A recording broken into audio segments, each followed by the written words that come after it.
حبيبه قلبي اعملي احلى صينيه حاجه حلوه سهله وبسيطه واقتصاديه وموفره، مش هتكلفك حاجات كتير ان شاء الله. بسم الله الرحمن الرحيم، والصلاه والسلام على اشرف المرسلين سيدنا نبينا محمد صلى الله عليه وسلم. قبل ما اقول اي حاجه حبايب قلبي صلوا على النبي، زيدوا النبي صلاه، اللهم صل وسلم وبارك عليك يا سيدي يا حبيبي يا رسول الله. وقبل ما اقول هنعمل ايه النهارده معانا من وصفات حلوه واقتصاديه ومتوفره ان شاء الله في بيتنا، ما تنسوش تهدوا ايديكم الحلوه باحلى لايك احلى اشتراك وتفعلوا زر الجرس وتقولوا لكل حبايبكم وجيرانكم عن مطبخ الست بسيطه وبنوتتها، وتتابعوا فيديوهاتنا للنهايه عشان نفضل بيكم وان شاء الله مستمرين. قلبي نقول النهارده نعمل احلى وصفه سهله واقتصاديه، وصفه حلوه كده نعمل ايه نغير بيها مودنا سواء في الشتاء او في الصيف، تنفع في الاتنين. في الصيف تحطيها في التلاجة وتاكليها ساقعة وحلوة وجميلة تطر على قلبنا. في الشتاء أول ما تعمليها تاكليها وهي سخنة تدفينا في الشتاء إن شاء الله. يلا نقول إيه مكوناتنا وإيه وصفتنا.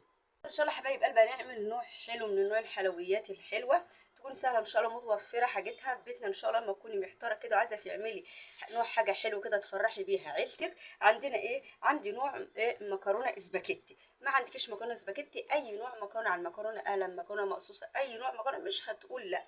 انا عندي مكرونه اسباجيتي، عندي كيس من الفانيليا، عندي سكر للتحليه حسب الرغبه، عندي شويه مكسرات. ما عندكيش مكسرات ما تقوليش مش هتنفع الوصفه، مش مهم. عندي سمنه، عندي كيلو من اللبن. انا عندي دلوقتي على البوتاجاز حاطه ميه بغليها للمكرونه. يلا نشوف هنعمل وصفتنا وطريقتنا الحلوه دي ازاي. انا عندي ميه بتغلي، هنزل بالمكرونه. انا كسرتها زي ما انتم ما شايفين، عايزه تحطيها سليمه حطيها سليمه. هنزل بقى بالمكرونه كده واسيبها لما تتسلق السليق الطبيعي بتاعها. دلوقتي حبايب قلبي المكرونه عندي بتتسلق زي ما قلت لكم. انا اجيب اللبن احط فيه السكر زي ما قلت لكم اللي هو حسب الرغبه وحسب ما انتم عايزين، وهنزل دول عندي معلقتين دقيق. معلقتين دقيق ما يكونوش كبار قوي، هنزل برضو بيهم كده. وهنزل بالفانيليا وهقلب الفانيليا والسكر والدقيق في اللبن جامد. على فكرة انا حجزت شوية لبن، هقول لكم ليه انا حجزتهم على جنب لما نيجي نعمل اكلتنا الحلوة الحاجة الحلوة بتاعتنا، هقول لكم هنستعملهم في ايه.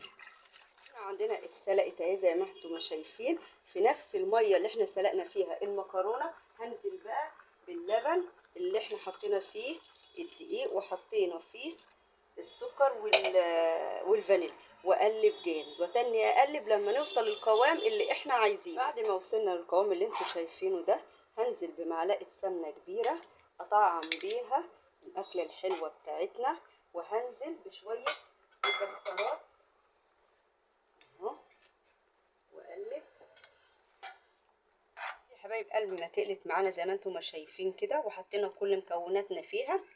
هجيب بقى صينيه انا دهناها سمنه وافضي خليطنا ده فيها. افضي بقى خليطنا بسم الله الرحمن الرحيم.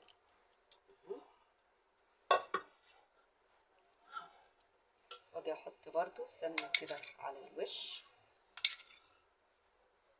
صينيتنا هي يا حبايب قلبي، حطيت السمنه على الوش زي ما انتم ما شايفين. انا هحطها في الفرن، انا مولعه الفرن دلوقتي لازم تكون سخنه. هحطها لمده 20 دقيقه تاخد الوش الحلو الجميل بتاعنا، ونشوف احلى صينيه حاجه حلوه بتاعتنا. الحاجات الحلوه الحلويات الحاجه الجميله اللي بسم الله ما شاء الله طلعناها من الفرن زي ما انتم ما شايفين. اللبن اللي انا شايلاه وقلت لكم انا شايلاه ليه، هطري بقى بيه الوش كده عشان تبقى الصينيه الحلوه الجميله دي طريه من تحت وطريه من الوش كده، ما تبقاش ناشفه علينا. بسم الله ما شاء الله، ومطعمه كده وطعمها حلو وريحتها ما شاء الله. حاجه كده يا ولاد عملناها بلاش في بلاش زي ما انتم ما شايفين كده.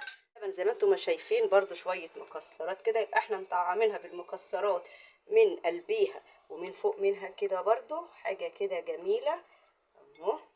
زي ما قلت لكم يا حبايب قلبي، لو انتم في الشتاء وهي سخنه وجميله كده هتاكلوها هتدفيكم. لو انتم في الصيف سيبوها لما تهدى شويه وتقوموا محطينها في التلاجة تسقع، تطلعوها تقوم تطلعوا الخرطه بخرطتها. حاجه جميله كده فوق الوصف تطر على قلبنا من حر الصيف. زي ما انتم ما شايفين حاجه ما خدتش مننا ايه وقت طويل ولا كلفتنا حاجه كتيره، من موجوده عندك في البيت. عملتي احلى صينيه حاجه حلوه فرحتي بيها عيلتك ما احترتيش في انك انت تعملي اي حاجه حلوه، ما شاء الله سهله وبسيطه علينا وعليكم ان شاء الله. طول ما انت ساتره بيتك زي ما على طول بقول في فيديوهاتي، استوري بيتك حبيبه قلبي، مش هتحتاري في اي حاجه، هتعملي اي وصفه هتيجي على بالك وبيتك مستور هتقومي تعمليها على طول ان شاء الله. يومكم ونهاركم كله مليان بالسعاده وبرضا من عند رب العالمين.